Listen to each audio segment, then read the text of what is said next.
Ladies and gentlemen, welcome back to another video. All right, folks, we have a lot riding on this. As you see in the thumbnail, this has been probably one of the worst periods of SLA history. We've only been a year in. What we thought was going to be probably one of the strongest releases from Netmarble has taken a big nosedive, and this is now a game that's on life support. So we all know this already. A lot of us has gone through this, and it's funny enough that they released another game to complement this game, and that is Overdrive. And instead of being a complementary piece, it's become a competitive piece and one of a lot of controversy. So this developer live stream that's coming up that we're going to talk about needs to bring back a lot for people to be either interested in continue playing the game, or a lot of people to remain playing the game, and more importantly, a lot of people coming back to play the game and attracting new reviewers. Now, this is going to be a big one. We're going to go over it, and I'm going to talk a little bit more in depth about my feelings about this. So developer live stream is being announced now on 6/25. We haven't had one for over a month, right? I mean, usually they did one every single banner. Now they've gone ahead and skipped the following one. Maybe it's been even more than a whole month. So interestingly enough, we have a lot of time here. So let's go through what's going to be happening here, and I wanted to go in depth. Now, there's not a lot here, just so you guys know, but there should be a lot coming. Now, whether it's going to be the first patch or the second patch that we're going to see most, and I'm hoping it's the first, because again, they need to drive sales, they need to drive people to come back, and they're going to want us to actually not be, feeling the way we're feeling as of late with the game. So first off, developer live stream will be on 6/25 at 10 p.m. East, UTC. So it'll be around the 24th at 5 a.m. for me. So I'll be covering this as usual live. Zaf and I usually do the coverage. I think we have somebody who can translate at this point. If not, we'll find an AI that does it for us. Okay. So here's what they're covering and why this is important. Now, before I go into this, I want to really quickly remind you guys, the content creator program is back, guys. So make sure you click that support button. We have codes to give away. This is the last day to use your 3 codes if you've not received them already. If you're a new supporter, you'll be getting them. If you're an existing supporter, you already have them. Plus, there are going to be 7 to 8 codes coming this season. So make sure you click that support button, guys. Get yourself into the support program. It's in every single video. It's either pinned as a comment or it's in the description. All you gotta do is click that button, get yourself in, and get some free codes. All right, now, excuse me as I take a breath here, because this has got me, this has got me worried, obviously, a little bit. Okay, so July update. The first thing to note right away is they're covering the Idle collaboration preview. This is important.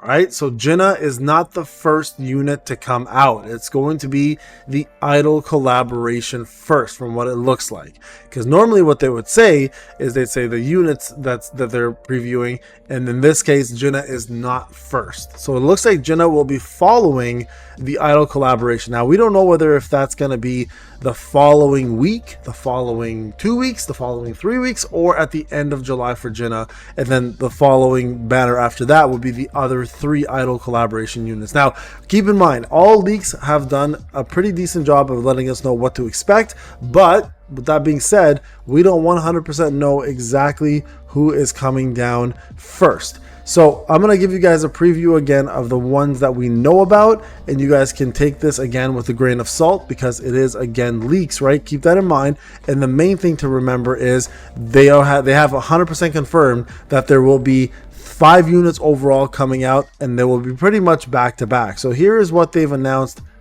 from leaks first, okay? And that is going to be Miyun and Shuha right over here. I'm going to show you guys real quick. I'm going to open the link. You guys can see here, NPCs will be out on the 26th of June. So if you're wondering why the NPCs have not been out on your lobby, is because they're scheduled, again, per leaks, to be out on June the 26th. So we should be seeing Miyun and Shuha, I hope I'm saying that correctly, come out first. Now, who are these units? Well, these are the Idle units that will be considered the following 2. Miyun should be either a wind DPS or a wind support. Right now, everything points to a wind DPS right over here. So oddly enough, if that's real, you might see Leonard being replaced almost instantly, because I don't think they'd make a collab unit a bad unit, right? And then we have Shuha, who is going to be a Water Hunter mage support, which is going to, of course, help people with Deimos, or not Deimos, sorry, I keep saying Deimos. Excuse me, with Yogamon. And the reason why this is important, because these two elements are going to cover the current WOBL, not the one that's coming up in the month of August. So these units are going to be particularly useful, you'd imagine, to help beat that content for newer players and attract newer players to come in. Now, I don't agree with this approach.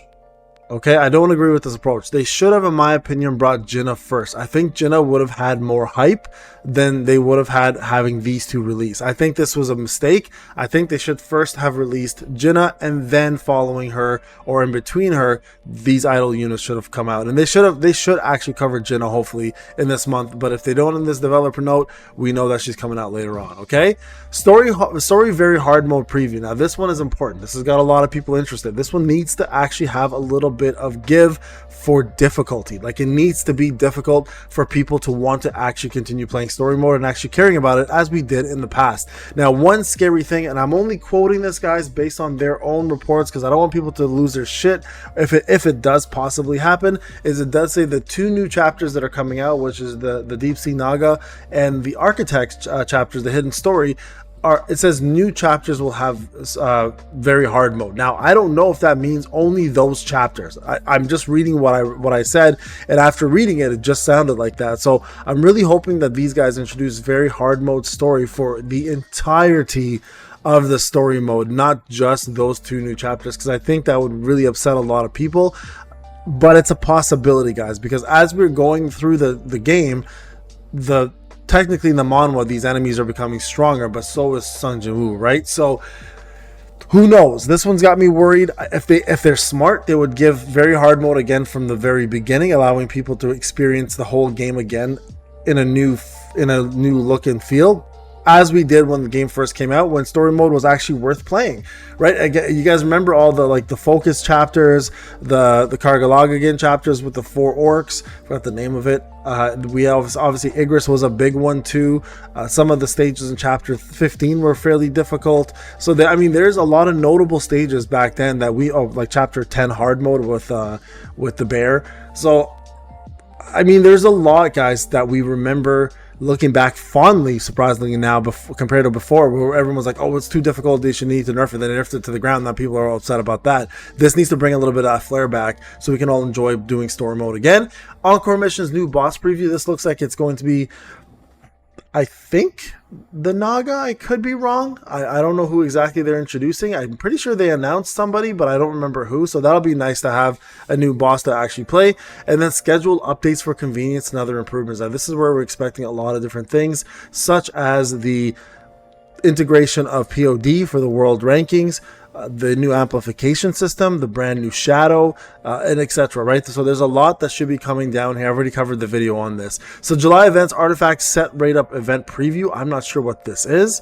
This might be some new set drops that they're going to increase, maybe. July celebration event preview, and then of course this is where I think they need to really emphasize is the direction of the future of updates. This is so important, guys. I can't even express how important this part is. And then of course the real-time Q&As, and then redeeming codes for hunters. So we'll be getting brand new codes as well too. So there you guys have it. I think all of this plays a major part in the upcoming, I guess, future of the game, guys. Like, I'm always going to cover this game. I have a very strong feeling this game's still going to do well enough to survive for quite some time. But you want to keep your audience happy. You want to keep your clients happy. And right now, most clients are not happy. So SLA, I hope you step it up. All right, guys, leave a comment, like, subscribe. Let me know what you guys think in the comment section. I'll see you guys in the next video, and I'll see you in this live stream. Take care.